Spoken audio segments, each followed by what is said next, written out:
बिस्मिल्लाहिर्रहमानिर्रहीम। अस्सलामु अलैकुम वरहमतुल्लाहि वबरकातुहू। जनाब मोहतरम शौकत साहब, सदर उत्तर प्रदेश मजलिस इत्तेहादुल मुस्लिमीन, मोहतरम जनाब अली साहब,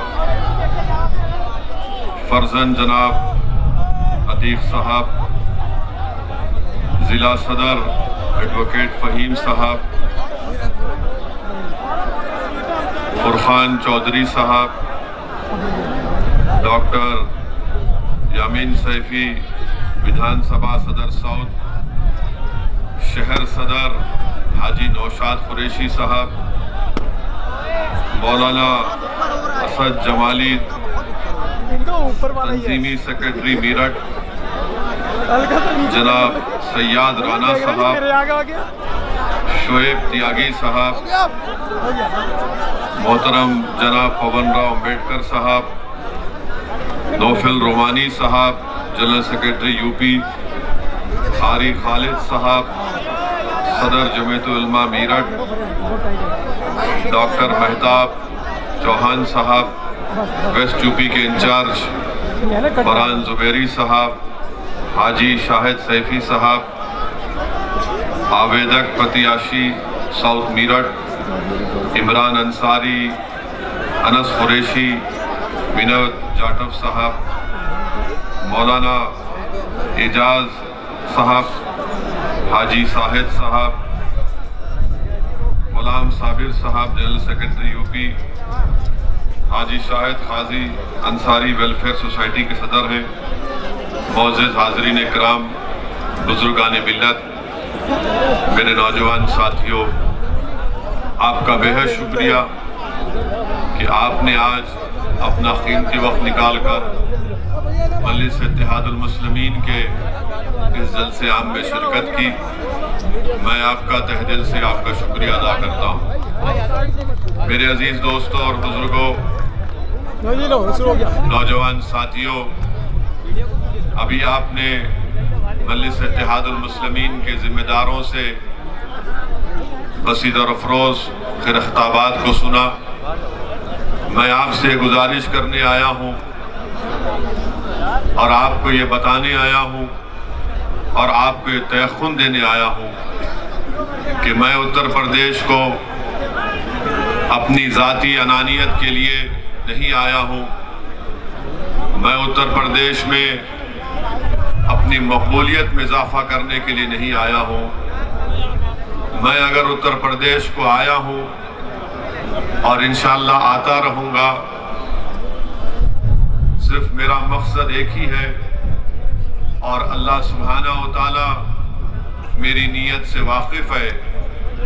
मेरा उत्तर प्रदेश को आना और यहाँ पर मेरे मजलिस के रुफ़क़ाओं के साथ मेहनत करना, जुस्तजू करना, उसका एक ही मकसद है, हमारी एक ही ख्वाहिश है कि इस बड़े प्रदेश में जहाँ पर हर ज़ात और बिरादरी ने अपनी अपनी एक सियासी आवाज़ को बनाया, अपनी एक सियासी ताकत को मनवा लिया, अपने नुमाइंदों को उन्होंने अपने वोट से कामयाब करवाया और अपनी एक सियासी शनाख्त पैदा कर ली, जिसकी बुनियाद पर उन तमाम ज़ात और बरादरियों ने अपने समाज के लिए कुछ हासिल किया।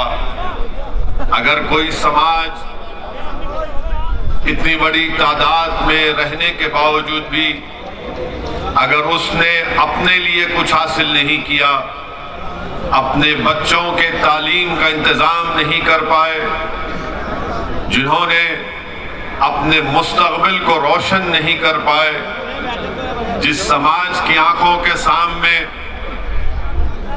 बाबरी मस्जिद को शहीद कर दिया गया, जिस समाज के सामने मस्जिद को शहीद करने वालों को कोर्ट ने उनको मुल्जिम करार नहीं दिया, आपकी और हमारी आंखों ने मीरठ की सरजमीन पर हमने मलियाना का वो 70 से जायद मुसलमानों का कत्लेआम देखा।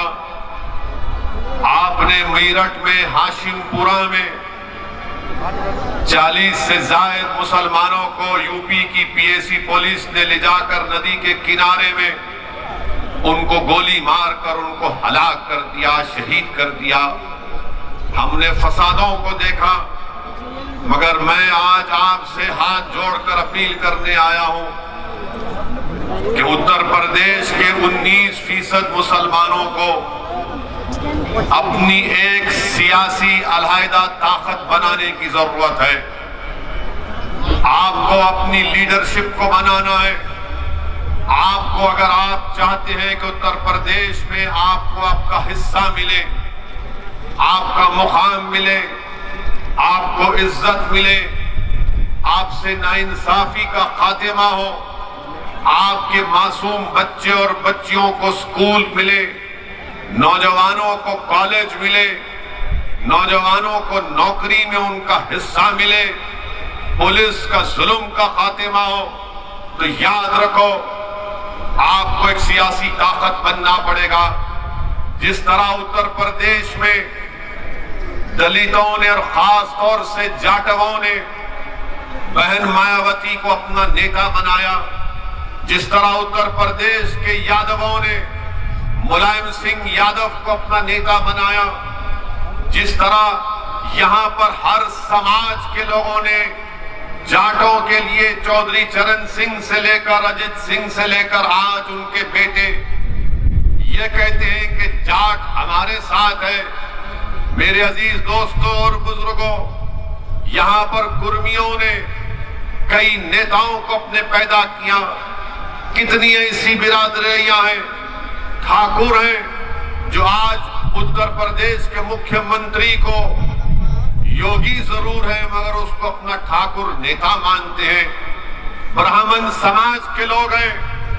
एक गवर्नमेंट ऑफ इंडिया में नरेंद्र मोदी की सरकार में एक मंत्री है जिनका नाम टेनी है, क्योंकि उनका ताल्लुक ब्राह्मण समाज से है। उनकी गाड़ी से उनके ही घर में एक साजिश रचाई गई और उस साजिश के नतीजे में उनके बेटे ने अपनी गाड़ी से 4 किसानों को रौंद दिया।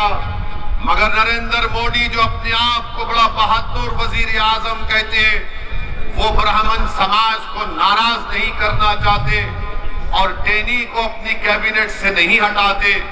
क्यों नहीं हटाते? क्योंकि अगर मैं इसको हटाया तो उत्तर प्रदेश के ब्राह्मण समाज के लोग नाराज हो जाएंगे।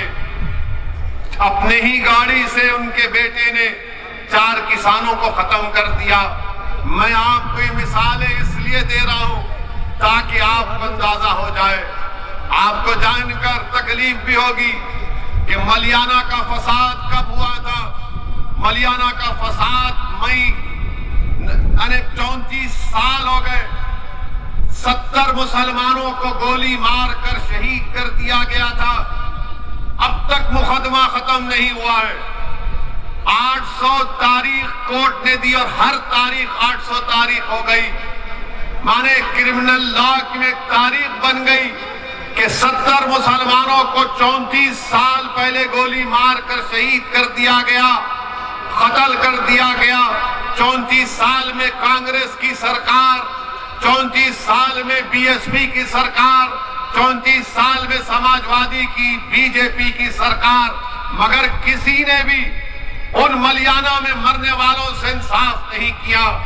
मेरे अजीज दोस्तों और बुजुर्गों, याद रखो आज उत्तर प्रदेश में मुसलमान अगर सबसे कम ग्रेजुएट हैं तो मुसलमान है, सबसे ज्यादा ड्रॉप आउट है तो मुसलमान है, सबसे ज्यादा अगर जेलों में अंडर ट्रायल है तो मुसलमान है। 19% उत्तर प्रदेश में मुसलमान है और 28% जेल में अंडर ट्रायल है। बताइए, इसके बावजूद भी आप अगर करवट नहीं लेंगे तो कब करवट लोगे मुसलमानों? क्या जब शोर क़यामत होगा तुम उठोगे? मैं आपको ये दाद हासिल करने के लिए नहीं कह रहा हूं। मैं कोई शायर नहीं हूं कि कोई शेर पढ़ा रहा वाह वाह के नारे लगाएंगे। मैं आपको बता ये रहा हूं कि जब आप यहां से उठकर जाएंगे तो मेरी ये ऐन ख्वाहिश है कि आप में एक तब्दीली पैदा हो जाए, आप में एक सोच पैदा हो जाए, आप में एक फिक्र पैदा हो जाए, क्योंकि आपने बरसों इन तमाम सियासी पार्टियों का साथ किया। बताइए हमने क्या हासिल किया, क्या मिला आपको? आपको हमेशा डराते रहे। 34 साल पहले, 60 साल पहले यही कहा गया फिरका परस्ती को शिकस्त दो, हमने फिरका परस्ती को शिकस्त दी। कभी कहा गया जनसंघ को हराओ, हमने जनसंघ को हराया। फिर कहा कि आपने कांग्रेस से नाराज हुए तो बीएसपी का साथ किया, उनसे नाराज हुए तो समाजवादी का साथ किया। आखिर आपने अपनी क़यादत क्यों नहीं बनाई? कोई कहेगा यहाँ पर कि नहीं, मीरठ से मुसलमान एमएलए बना, मीरठ से यहाँ पर इस इलाके से एमपी भी बना, मगर याद रखो वो तुम्हारा नहीं था। मुसलमान समाजवादी में भी है, मुसलमान बीएसपी में भी है, मुसलमान कांग्रेस में भी है, मुसलमान बीजेपी में भी है। मगर बताओ, क्या वो मुसलमानों का नेता है? नहीं, वो समाजवादी का नेता है, बीएसपी का नेता है। आपको अपना नेता पैदा करना पड़ेगा जिसको आप फख्र से कह सकें कि हाँ ये मेरा नेता है। आपने जिताया इनको, मगर वो चले गए बीएसपी में। आपने जिताया उनको, एमपी बने, इलेक्शन हार गए तो किसी और दूसरी पार्टी के चौखट पर चले गए। मैं आपको ये बताने आया हूं कि आप अपने वोट से अपने नेता को बना सकते हैं। ये काम आपको करना और इंशाअल्लाह हम करेंगे। आपका साथ, आपका ताउन रहेगा तो यकीनन ये काम होगा। डरने और घबराने की जरूरत नहीं है। हर आदमी आता है हर पार्टी का। अभी मुझे बताया गया कि आज के जलसेआम में आने से पहले बाद समाजवादी के और बीएसपी के नेता आवाम को रोकना चाहते हैं, पुलिस के जरिए से चेकिंग करा रहे हैं। अरे आप क्यों चेकिंग करा रहे हैं? क्यों इस्तेमाल कर रहे हैं पुलिस को? समाजवादी बीएसपी के नेता हो, बताओ क्या तुम मुसलमानों के नेता हो या तुम समाजवादी बीएसपी के नेता हो? वोट का जब मामला आएगा तो आकर कहेंगे कि हमको वोट दे दो। वोट का जब मामला आएगा हमको वोट दे दो, मगर जब बात आएगी शरीयत की तो गूंगे बन जाते हैं। जब बात आएगी मुसलमानों से इंसाफ की तो अंधे बन जाते हैं। जब बात आएगी CAA NRC की तो बहरे हो जाते हैं। अरे सब चीज पर हम बोलते हैं और जब इलेक्शन का मामला आता तो बोलते नहीं। ओवैसी भाषण तो अच्छा देता मगर बीजेपी को हराना, बीजेपी को हराना जरूर है, मगर क्या हम हराएंगे बीजेपी को या फिर उत्तर प्रदेश का हमारा हिंदू भाई हराएगा? डेटा है, आदादोशुमार है कि पिछले 2019 के लोकसभा के चुनाव में 75% मुसलमानों ने बीएसपी और समाजवादी को वोट दिया। उसके बावजूद भी सिर्फ 15 लोकसभा की सीट पर कामयाब हुए, बाकी सीट पर बीजेपी कामयाब हो गई। किसकी वजह से हुई? क्या आपने दिया बीजेपी को वोट? क्या आप देंगे बीजेपी को वोट? क्या आपकी ख्वाहिश नहीं है कि दोबारा योगी इस प्रदेश का मुख्यमंत्री ना बने? मगर ये कैसे होगा? क्या आपको यकीन नहीं है कि मजलिस बीजेपी को हरा नहीं सकती? यकीनन मजलिस बीजेपी को हरा सकती और हराएगी इंशाअल्लाह होगा। मगर ये समाजवादी और बीएसपी के लोग आकर कहेंगे नहीं, ये जो लंबा आदमी है, शेरवानी टोपी पहना, इसकी बात का यकीन मत करो, इसकी बात का यकीन मत करो। और फिर किसकी बात का यकीन करेंगे? वो अखिलेश यादव समाजवादी पार्टी, मुजफ्फरनगर का फसाद हुआ, इंसाफ नहीं कर पाए। वो समाजवादी पार्टी जो सरकार में थी, स्लॉटर हाउसेस के लाइसेंस दे सकती थी, लाइसेंस नहीं दिया। वो समाजवादी पार्टी जो मुसलमानों से रिजर्वेशन का वादा किया, नहीं किया। आप किसकी बात का भरोसा करेंगे? हाँ, मुसलमान जीत सकता जरूर है, मगर आपका नेता नहीं बन सकता, आपका लीडर नहीं बन सकता। आपको अपना लीडर बनाना है। आपने सुना अभी कि हमारे भाई अतीक साहब गुजरात अहमदाबाद की जेल से अपना दर्द भरा पैगाम आप तक पहुंचा रहे हैं। हमारी बहन अपने शौहर का दर्द भरा पैगाम आपको पढ़कर सुना रही है। क्या किया इन्होंने? अतीक साहब ने क्या क्या नहीं किया इनके लिए? बदनामगी मोल ली इनके लिए, सत्ता दिलाई इनको और उनको जेल में डाल दिया गया। आजम खान जेल में है। क्या मुकदमा आजम खान पर किस लिए जेल में डाला गया? कोई नहीं बोलेगा। मेरे अजीज दोस्तों और बुजुर्गों, मैं आपसे सिर्फ यही गुजारिश करने आया हूं कि इस चुनाव में आने वाले विधानसभा के असेंबली के इंतखाबात में उत्तर प्रदेश के मुसलमानों को अपना हिस्सा लेना है। आपको अपना हिस्सा लेना है और हिस्सा लेकर रहेंगे इंशाअल्लाह ताला। ये लड़ाई मजलिस की हिस्सेदारी की है। ये लड़ाई हमारी भीख की मांगने की लड़ाई नहीं है। हम अखिलेश यादव के बगल में ठहर कर फोटो लेने के मोहताज नहीं है। हमको तुम्हारे फोटोओं की जरूरत नहीं है। हमको हमारा हक चाहिए और हम हक लेकर आएंगे इंशाअल्लाह ताला। यकीनन बीजेपी को हराएंगे। किसने कहा नहीं हराएंगे?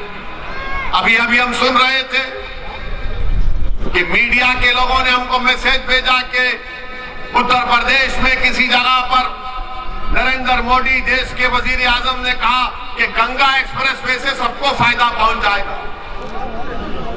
गंगा एक्सप्रेसवे से भारत के प्रधानमंत्री ने कहा कि गंगा एक्सप्रेसवे से सबको फायदा पहुंच जाएगा। इतने 1000 करोड़ की मंजूरी दी। नरेंद्र मोदी जी मीरठ शहर में ट्रैफिक का प्रॉब्लम हल नहीं कर सके, वो गंगा एक्सप्रेसवे बनाएंगे।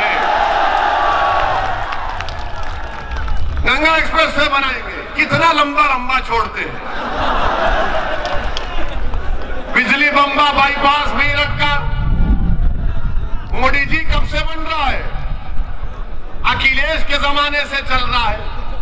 वो मुकम्मल नहीं हुआ। मोदी जी बोले गंगा एक्सप्रेसवे बना दूंगा मैं। आज आप देखते हैं कि वजीर आजम बीजेपी के दौर में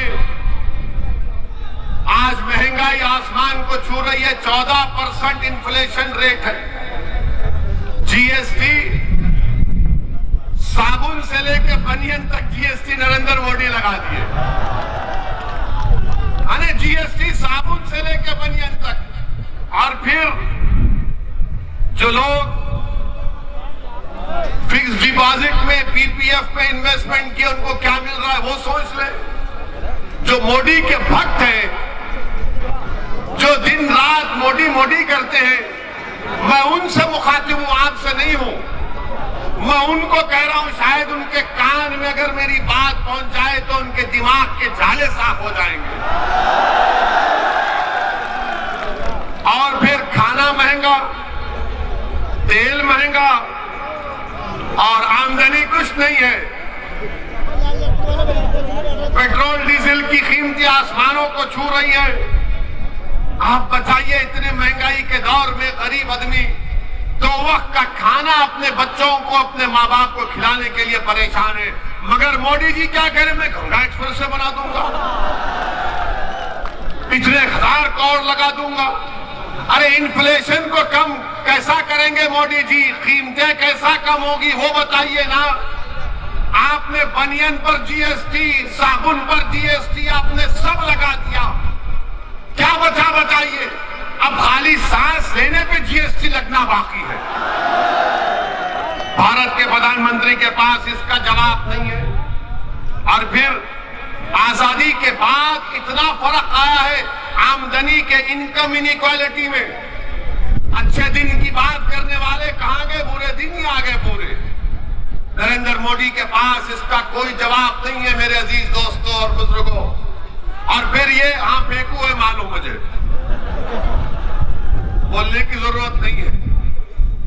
अब आप एक नया कानून ला रहे वजीर आजम के बच्चियों की शादी 18 साल में 21 साल में हो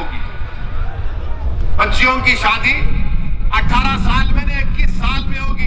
अब आप बताइए 18 साल के कितने लोग हैं यहां पर? हाथ उठाओ।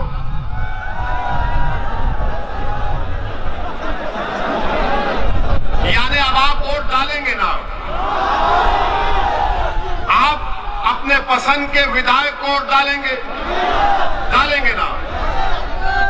और कानून आपको इजाजत देता है बिजनेस आप शुरू कर सकते, आप कॉन्ट्रैक्ट भी साइन कर सकते। अब कानून यह भी कहता है कि अगर तुम्हारा दिल चाहा तो तुम किसी एक लड़की के साथ जिंदगी भी गुजार सकते हो। गुनाह नहीं है कानून में, गुनाह नहीं है। और कानून यह भी कहता है कि अगर तुम उससे ताल्लुकात पैदा करना चाहते हो, जिसका अंग्रेजी का वर्ड कह रहा हूं सेक्सुअल रिलेशनशिप, वो भी कर सकते हो। ये सब कर सकते, मगर मोदी जी बोले शादी नहीं कर सकते। हाय मोदी जी, आपको शादी से इतनी नफरत क्यों है? शादी जैसे इंस्टीट्यूशन से आपको इतनी घबराहट क्यों है? 18 साल में वोट डाल सकते, 18 साल, सुनिए, 18 साल में कोई ये तय करेगा कि देश का प्रधानमंत्री कौन होगा उसको मालूम, किसको मेरठ में वोट डालना उसको मालूम, किसको नहीं डालना उसको मालूम, किसको हराना उसको मालूम, कौन दल्ला है उसको मालूम, कौन जमीर फरोश है उसको मालूम, कौन मिल्लत का कौम का दुश्मन है उसको मालूम। मगर लड़की को भी मालूम, लड़के को भी मालूम, दोनों को मालूम। मगर मोदी जी बोले शादी 21 में ही करना। अब आप बताइए क्या कर रहे हैं? अच्छा, एक और कानून बनाने जा रहे हैं 18 से 21 साल का, मगर डेटा प्रोटेक्शन यानी आपका जो सेल फोन है इसमें जो डेटा होता है, कानून मोदी जी ये बनाने जा रहे हैं कि अगर आप 18 साल के हैं तो अपना डेटा आप एक्सचेंज कर सकते हैं। यानी वो 18 साल में अपना डेटा एक्सचेंज करेगा, मगर अपने पसंद से लड़की शादी नहीं करेगी। मोदी जी शादी करने का इख्तियार नहीं है क्या? डेटा दे सकते, एक्सचेंज करेंगे, मगर शादी नहीं कर सकते। तो बोलेंगे बीजेपी वाले आज के भाषण के बाद ओवैसी और मुसलमान महिलाओं के हित में नहीं बात करते। बोलेंगे ये आए मुसलमान और ओवैसी महिलाओं के हित में बात नहीं करते। मोदी जी आप अंकल कब से बन गए हम लोगों के? आप देखते होंगे कि किसी महल्ले में अंकल होता है, अंकल का काम कुछ नहीं होता, बैठे रहते खाली, चाय मारे चाय क्या मारे। अंकल बोलते वहां क्यों जा रहे तुम? अंकल हर चीज पूछते, क्या खाए, क्या पहना आज, इतनी रात देर से क्यों आए। अब ये अंकल कह रहे कि शादी भी कब करना, क्या खाना तो शुरू हो चुका है, ये नहीं खाएंगे वो खाना चाहिए, ये इबादत करना चाहिए वो इबादत नहीं करना चाहिए। अब ये पूरे बीजेपी के लोग अब शुरू हो जाएंगे टीवी पर 6 बजे से देखना आप, हमारा भड़काऊ भाषण अब हो गया। अब बोलेंगे ओवैसी महिलाओं के औरतों पर जुल्म करता है। अरे पहले ये तो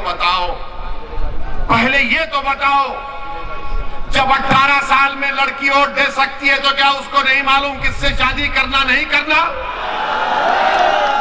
और इस्लाम में जब तक बच्ची की रजामंदी नहीं है शादी नहीं होती, जब तक बच्ची राजी नहीं होती रजामंदी नहीं होती। मगर ये सिर्फ मुसलमानों का नहीं, पूरे देश के नौजवानों का मसला। मेरा मानना यह कि 18 साल का नौजवान, चाहे वो लड़की हो या लड़का हो, मैं रोज इनसे सीखता हूं कई चीजें। वो मुझे बताते कि देखो ये टेक्नोलॉजी है, इस तरह से आप काम करो फायदा होगा। हम इनको बच्चा नहीं समझना चाहिए। अच्छा मोदी जी, आपकी सरकार ने इन लड़कियों के लिए, महिलाओं के लिए क्या किया आपने? तो बीजेपी वाले बोलेंगे मोदी जी ने बेटी बचाओ बेटी पढ़ाओ किया। इसमें बेटी बचाओ बेटी पढ़ाओ में क्या था? पार्लियामेंट की स्टैंडिंग कमेटी की रिपोर्ट ये कहती है कि 446 करोड़ इस बेटी बचाओ बेटी पढ़ाओ को दिया गया, जिसमें से माशाल्लाह नरेंद्र मोदी की सरकार ने मोदी की तस्वीर का ऐड देने के लिए 80% पैसे खाली मोदी की तस्वीर में खर्च किए कि मोदी जी का ऐसा पोस्ट, कभी ऐसा हाथ रख रहे हैं, कभी वहां हाथ रख रहे हैं। यानी 446 करोड़ में मीडिया को इश्तिहार 79% चला गया। अच्छा, फिर ये बोलेंगे नहीं ओवैसी महिलाओं के खिलाफ है। मैं महिलाओं के खिलाफ नहीं हूं। अगर हमारे घर का हाल आपको मालूम होता तो आप ये बात नहीं करते। हम यहां पर भड़काऊ भाषण दे सकते, घर में गए तो गूंगे हो जाते अपने सामने, उनके सामने। अब आपको मालूम होगा कि महिलाओं का भारत में काम में, वर्क में, लेबर फोर्स में, वर्क पार्टिसिपेशन में 2005 में 26% महिला काम करती थी। मोदी जी 2020 में सिर्फ 16%। क्यों कम हुआ? क्यों कम हुआ? इसके पास इनका कोई जवाब नहीं है। और फिर ये बोलते नहीं वेस्टर्न कंट्रीज में ऐसा हो रहा है। सुनो बीजेपी वालों, हम जानते, हम थोड़ा पढ़ लिख कर आए। अमेरिका में एक प्रदेश है जहां पर बच्चियों को 14 साल की उम्र में शादी की इजाजत है। 14 साल की उम्र में। बर्तानिया में, ऑस्ट्रेलिया में 16 साल की उम्र में शादी की इजाजत है। न्यूजीलैंड में 16 और 19 साल के दरमियान में माँ बाप राजी है तो शादी हो जाती। और भारत में 18 साल में तो मोदी को वोट दे सकती है हमारी बेटियों, मगर तुम पसंद से अपनी शादी नहीं करोगे। अच्छा, फिर ये बीजेपी वाले हमारे को बोलेंगे नहीं नहीं ओवैसी जो है बच्चों को ज्यादा पैदा करने के लिए मुखालिफत कर रहा तो बोलते हैं ना। आपको मालूम कि इनसे पूछिए टीएफआर क्या होता है, ये संघियों से। हम एक टीवी प्रोग्राम में थे, टीवी प्रोग्राम में रिकॉर्डिंग में थे, तो वहां बीजेपी के बड़े नेता बैठे थे। हमने कहा बताओ उत्तर प्रदेश में टीएफआर कितना है? बोले वो क्या होता? उत्तर प्रदेश में टीएफआर गिरा है सबका। यानी अगर आज 100 लोग पैदा हुए तो क्या उतने लोग मर रहे हैं? तो जितने पैदा हो रहे हैं उत्तर प्रदेश में उससे ज्यादा लोग मर रहे हैं।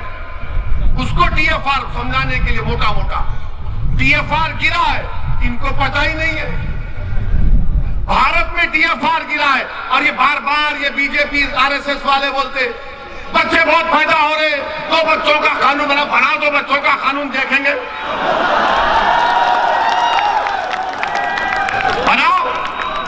सुप्रीम कोर्ट में जाकर मोदी ने कहा सुप्रीम कोर्ट को कि माय लॉर्ड, भारत में 2 बच्चों के कानून की जरूरत नहीं है। क्यों नहीं है? क्योंकि हमारी आबादी में टीएफआर आ चुका है। पूरी विश्व में, पूरी दुनिया में अगर कोई नौजवान मुल्क है तो भारत है। 60% से कम और आबादी हमारे 40 साल से नीचे की है। भारत के वजीर आजम ने, भारत की सबसे बड़ा ताकत ये डेमोग्राफिक डिविडेंड है। क्या किया इन्होंने? कुछ नहीं किया। सुप्रीम कोर्ट को बोल दिया नहीं बना सकते कानून। अब बोलेंगे नहीं नहीं बच्चियों को टाइम मिलना चाहिए बच्चे पैदा करने में। अरे तुम कौन होते डिसाइड करने वाले? वो बैठ के डिसाइड करेंगे कब पैदा करना नहीं करना। तो बोलेंगे नहीं पढ़ाई कैसा होगी? अरे तुमने कौन सा कॉलेज खोला बताओ यूपी में? महिलाओं के लिए कौन सा कॉलेज खोला? क्या किया तुमने भारत में बताओ? कुछ नहीं किया। सिर्फ कानून बनाने जा रहे हैं। देश के प्रधानमंत्री कानून बनाने जा रहे हैं। मेरे अजीज दोस्तों और बुजुर्गों, फिर आप ये भी जानते हैं कि मजलिस के खिलाफ तो बहुत सी बात है। इनका उत्तर प्रदेश का डिप्टी सीएम जनाब मौर्य साहब, केशव प्रसाद मौर्य है ना? हाँ। और उन्होंने कहा कि सर पे टोपी पहनने वाले, लुंगी पहनने वाले ये किसी को डराते थे। मौर्य जी, आपका समाज मौर्य है, आप हमारे बारे में सोचना छोड़ दो। आप हम सर पे टोपी रखेंगे, चाहे आप कुछ भी कर लो, हम दाढ़ी छोड़ेंगे, मगर आप अपनी बात करो। बाबा ने आपको स्टूल पे बिठा दिया, बाबा ने इनको स्टूल पे बिठा दिया। बताओ, आप अपने मौर्य समाज के जिम्मेदार लीडर हैं, एक ठाकुर ने आपको स्टूल पर बिठा दिया और हमको बोल रहे हैं टोपी लूंगी। पहले अपने बारे में सोच लो आप। अच्छा, फिर उत्तर प्रदेश के बारे में बाबा बहुत बोलते योगी। आपको मालूम होना चाहिए कि नीति आयोग नीति आयोग की रिपोर्ट कहती है कि मेरठ में 21% लोग गरीब हैं, जिसमें गरीब में खाने को खाना नहीं है, स्कूल के लिए फीस नहीं है। ये नीति आयोग की रिपोर्ट है। अब कौन सा काम उत्तर प्रदेश में हो रहा है? अच्छा, फिर नरेंद्र मोदी बोलते सबका साथ, सबका विकास, सबका विश्वास। बनारस गए तो अपने भाषण में नरेंद्र मोदी ने औरंगजेब और शिवाजी का नाम ले लिया। आपने सुना ना कि क्या कहा? शिवाजी का नाम लिया। मोदी जी, क्या आप जानते शिवाजी की तारीख को? पूछो इन संघ परिवार के लोगों से, क्या तुम जानते शिवाजी की तारीख को? ये बोलेंगे शिवाजी मुसलमानों का खिलाफ था। नहीं था शिवाजी दीवाने, शिवाजी मुसलमानों का खिलाफ नहीं था। शिवाजी, पूछो इन बीजेपी वालों से कि शिवाजी की नेवी का चीफ कौन था, उसकी बहरिया का? शिवाजी के तोप का चीफ कौन था? शिवाजी के साथ आगरा के किला में कौन था? शिवाजी जब आगरा के किला से भाग रहे थे तो कौन मुसलमान जिसका बेटा मुगलों ने उसको किडनैप कर लिया, अपनी जान दे दिया, ये पूरे के पूरे मुसलमान थे शिवाजी के साथ। मगर नरेंद्र मोदी बोलेंगे शिवाजी। नरेंद्र मोदी, आप शिवाजी को जाने ही नहीं। शिवाजी के साथ आपको मालूम है मदारी मेहतर मुसलमान, इब्राहिम खान, दौलत खान, सिद्दी हिलाल, ये पूरे। और शिवाजी को एक सूफी बुजुर्ग से बहुत मोहब्बत थी, उसका नाम याकूब बाबा। मोदी जी, शिवाजी को अगर आप इतना मानते, बताओ आपके अतराफ में कौन मुसलमान है? कौन तुम्हारे अतराफ में मुसलमान है? तुम भारत के वजीर आजम हो, आप शिवाजी का नाम ले रहे हैं तो बताओ। मगर हम भारत के वजीर आजम से पूछना चाहते हैं कि क्या ज्ञानवापी ऐसा हो रही?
वापी मस्जिद के बारे में कह रहा था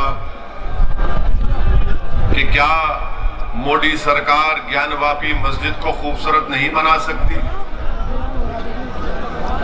क्या दिल्ली के जामा मस्जिद की तारीखी मस्जिद जो आज उसकी खस्ता हाल हो चुकी है, उसकी तामीर नहीं कर सकती? जब सबका साथ, सबका विकास की बात होती है तो क्या मथुरा में जो मस्जिद है उसकी अच्छा नहीं किया जा सकता? क्या अजमेर की दरगाह को खूबसूरत नहीं बनाया जा सकता? मेरे अजीज दोस्तों और बुजुर्गों, ये भारत के वजीर आजम की पॉलिसी है। सबका विश्वास, सबका विकास की बात करते हैं, सिर्फ ज़बानी खर्च करते हैं, इनके पास कुछ नहीं है। आज उत्तर प्रदेश में लॉ एंड ऑर्डर नाम की चीज नहीं है। यही मीरठ में मजलिस इत्तेहादुल मुस्लिमीन के रुकने बल्दिया जुबैर अंसारी को गोली मारकर उनको हलाक कर दिया गया। 3 महीने से 4 महीने से ज्यादा हो गया और बीजेपी की सरकार और मीरठ की पुलिस कातिल को नहीं पकड़ सकी। क्यों नहीं पकड़ सकी? क्योंकि जुबैर अंसारी को जिन्होंने कत्ल किया, पुलिस और हुकूमत जानती है कि किसने जुबैर अंसारी को मारा। उत्तर प्रदेश में लॉ एंड ऑर्डर नाम की कोई चीज बाकी नहीं रही। मेरे अजीज दोस्तों और बुजुर्गों, आज आपके पास, जैसा कि शौकत साहब ने कहा कि मुर्गी काटने पर मुकदमा, अब हर चीज पर मुकदमा। 20 दिसंबर 2019 को एनआरसी के खिलाफ एहतजाज हुआ, 5 लोगों पर गोली चलाकर उनको हलाक कर दिया गया, 26 लोगों पर एनएसए लगाया गया। हमारे अंसारी बिरादरी के लोग अपने पावरलूम इंडस्ट्री के लिए एक फ्लैट रेट की बात कर रहे हैं, तो सरकार नहीं करना चाहती। आम रिटर्निंग लाइसेंस नहीं दिया जाता। और फिर सबसे बड़ी बात यह है कि अमित शाह ने 2012 में मीरठ को आकर ये वादा किया था यहाँ के वकीलों से कि मीरठ में हाई कोर्ट की ब्रांच डाली जाएगी, बेंच डाला जाएगा। उसका भी वादा नहीं पूरा कर सके। बताइए आप, रुककर मीरठ में अमित शाह ने कहा था 2017 में कि यहाँ पर मीरठ में हाई कोर्ट की बेंच डाली जाएगी, वो भूल गए। हर एतबार से बीजेपी ने जो 5 साल का मौका उत्तर प्रदेश की जनता ने उनको दिया, वो उसमें नाकाम साबित हुए। मेरे अजीज दोस्तों और बुजुर्गों, मेरी आपसे गुजारिश है कि डरने और घबराने की जरूरत नहीं है। लोग आकर कहते रहेंगे कि वोट डालना है, यकीनन डालिए वोट, मगर आपको अब की बार अपनी पार्टी मजलिस इत्तेहादुल मुस्लिमीन को कामयाब करना है। आपको हिम्मत से और हौसले के साथ मजलिस के उम्मीदवारों को कामयाब करना है। याद रखिए कि भारत हो या उत्तर प्रदेश हो, हम अपने मुल्क की जमहूरियत को उसी वक्त मजबूत करेंगे जब हम अपनी एक अलहदा सियासी लीडरशिप को पैदा करेंगे। मुसलमानों की आवाज भारत की संसद में, उत्तर प्रदेश की विधानसभा में उठनी चाहिए। जब तक आप अपने मसाइल को नहीं उठाएंगे, बताइए, शिकायत मुझे आपसे कि अल्ताफ को मार दिया गया कासगंज में, फैसल को मार दिया गया उन्नाव में, जुबैर अंसारी को गोली मार दी गई। बताइए ये जुल्म का खात्मा कब होगा? ये नाइंसाफियों का खात्मा उस वक्त होगा जब आप मुत्तहिद होकर अपनी एक सियासी ताकत को बनाएंगे। हाँ, मैं जानता हूं उत्तर प्रदेश में आए दिन कोई ना कोई वाकया मुसलमानों पर जुल्म किया जाता है, मगर मेरे अजीज दोस्तों और बुजुर्गों, याद रखो कि मक्का की सरजमीन है, मक्का की सरजमीन है, बिलाल हबशी है और हजरत बिलाल उमैया बिन खल्फ के गुलाम है और हजरत यासिर बिन अम्मार को कोड़े मारे जा रहे हैं। उमैया बिन खल्फ यासिर बिन अम्मार रज़ियल्लाहु ताला अन्हु को कोड़े मारता है, थक जाता है। अबू जहल मारता है, थक जाता है। अबू लहब मारता है, थक जाता है। और फिर उमैया बिन खल्फ हजरत बिलाल बिलाल हबशी से कहता है कि बिलाल अब तुम मारो, तुम ताकतवर हो। हजरत बिलाल परेशान है, इस्लाम कबूल कर चुके हैं। हजरत अम्मार के करीब जाते हैं तो हजरत अम्मार कहते हैं कि बिलाल आप भी मुझे 2-3 कोड़े मार दीजिए, मगर ये मत कहिए कि आपने इस्लाम को कबूल कर लिया। मार लो मुझे भी 2-3 कोड़े तुम। उमैया बिन खल्फ जो उनका जिन्होंने हजरत बिलाल को खरीदा था, वो पुकार कर कहता है बिलाल मारो इसको। हजरत बिलाल हजरत अम्मार बिन यासर की तरफ देखते, अबू लहब की तरफ देखते, हजरत अम्मार बिन यासर की तरफ देखते, उमैया बिन खल्फ की तरफ देखते, हजरत यासर बिन अम्मार की तरफ हजरत बिलाल देखते और अबू जहल की तरफ देखते हैं और पुकार कर कहते कि सुनो यासर बिन अम्मार, जब तुम उस अल्लाह वहदहु शरीक को मानने वाले हो, जब तुम रसूलुल्लाह सल्लल्लाहु अलैहि वसल्लम के गुलामी का ऐलान कर चुके, तो जब तुम अल्लाह के दीन के लिए कोड़े खा सकते हो तो बिलाल भी तुम्हारे लिए कोड़े खाएगा। और पुकार कर उमैया बिन खल्फ को कहते हैं कि अकेला यासर बिन अम्मार कोड़े नहीं खाएगा, बिलाल भी कोड़े खाएगा और तुम्हारी मुसीबत का मुकाबला करेगा। मेरे अजीज दोस्तों और बुजुर्गों, कभी भी हालात से मायूस मत हो। अल्लाह कुरान में फरमाता ला तक़नतु मिन रहमतिल्लाह, कि अल्लाह की रहमत से मायूस मत हो। हजरत बिलाल को कैसी तकलीफ दी जाती थी मक्के की सरजमीन पर, रेत पर लिटाकर गरम गरम पत्थर हजरत बिलाल की पीठ पर रख दिए जाते। रसूलुल्लाह सल्लल्लाहु अलैहि वसल्लम ने जब हजरत बिलाल की तकलीफ देखी तो आंख में आंसू आ गए रहमतुल्लाह आलमीन के और दुआ की, या अल्लाह हजरत बिलाल के पर कुछ आजाद कर दे इस तकलीफ से। सिद्दीक़ अकबर कहते और रसूलुल्लाह सल्लल्लाहु अलैहि वसल्लम की आंख में आंसू देखकर कहते कि या रसूलुल्लाह आपकी आंख में आंसू कैसे हैं? तो रसूलुल्लाह सल्लल्लाहु अलैहि वसल्लम फरमाते हैं कि मैं बिलाल की तकलीफ को बर्दाश्त नहीं कर सकता, कि है कि जो बिलाल को खरीद कर आजाद कर दे। सिद्दीक़ अकबर जाते हैं, हजरत अब्बास से कहते हैं जो इस वक्त तक इस्लाम नहीं कबूल किए, उनसे कहते हैं कि जाओ उमैया बिन खल्फ से बात करो कि उसको आजाद करें और क्या कीमत होगी हम दे देंगे। उमैया बिन खल्फ राजी नहीं होता। सिद्दीक़ अकबर जब आकर कहते हैं कि मैं खरीदना चाहता हूं, आजाद करना चाहता हूं हज़रत बिलाल को, तो जालिम उमैया बिन खल्फ कहता है कि मैंने 50 दिनार में हज़रत बिलाल को खरीदा, 1000 दिनार देना पड़ेगा और तुम्हारे पास जो दो रूमी गुलाम है उसको भी देना पड़ेगा। सिद्दीक़ अकबर राजी होते हैं। हजरत बिलाल को जब उठाते तो हजरत बिलाल, सीरत की किताबों में आया कि हजरत बिलाल जिस तरह हम सजदे में होते हैं उस तरह सजदे में गिरे हुए और जिस्म पर गरम गरम पत्थर लगे हुए और खून बह रहा है। सिद्दीक़ अकबर हजरत बिलाल को उठाते, अपने घर को लेकर जाते, उनकी सफाई करते, कपड़े पहनाते और उनसे कहते हैं कि चलो। हजरत बिलाल रोना शुरू कर देते हैं। उन्होंने जिंदगी में अपने बाप की मोहब्बत नहीं देखी थी, हजरत बिलाल ने खूब रोते। तो सिद्दीक़ अकबर उनसे कहते हैं कि बिलाल यहीं पर रो लेना, आका के सामने नहीं रोना, मैं दुनिया का रोना देख सकता हूँ। रसूलुल्लाह सल्लल्लाहु अलैहि वसल्लम के आंख में आंसू को बर्दाश्त नहीं कर सकता। दोनों मिलकर रसूलुल्लाह सल्लल्लाहु अलैहि वसल्लम के पास जाते। रसूलुल्लाह सल्लल्लाहु अलैहि वसल्लम हजरत बिलाल का इस्तकबाल करते और सिद्दीक़ अकबर से कहते हैं कि तुमने बहुत बड़ा काम किया, शुक्रिया। ये सिद्दीक़ अकबर हजरत बिलाल से कहते हैं कि रसूलुल्लाह के सामने रोना नहीं, सल्लल्लाहु अलैहि वसल्लम के सामने। वो रसूलुल्लाह सल्लल्लाहु अलैहि वसल्लम के सामने कहते या रसूलुल्लाह मेरी सारी दौलत आप पर कुर्बान, आपने कैसे शुक्रिया कहा, ये दौलत आपकी है। अब आप अंदाजा लगाइए कि वो हजरत बिलाल जिसको मारा जा रहा था, पीटा जा रहा था, अल्लाह के रसूल ने दुआ की, वो बिलाल आजाद भी हुए और अल्लाह के रसूल सल्लल्लाहु अलैहि वसल्लम ने हजरत बिलाल से कहा कि आओ बिलाल मेरे सीने से लग जाओ। मेरे अजीज दोस्तों और बुजुर्गों, याद रखो ये जुल्म खत्म होगा, ये जुल्म खत्म होगा इंशाअल्लाह ताला। जो लोग आज मजलूमों पर जुल्म कर रहे हैं, तुम खत्म हो गए, तुम्हारा जुल्म खत्म होगा। तुम खत्म हो गए, तुम्हारा वजूद इस जमीन से अल्लाह मिटाएगा इंशाअल्लाह।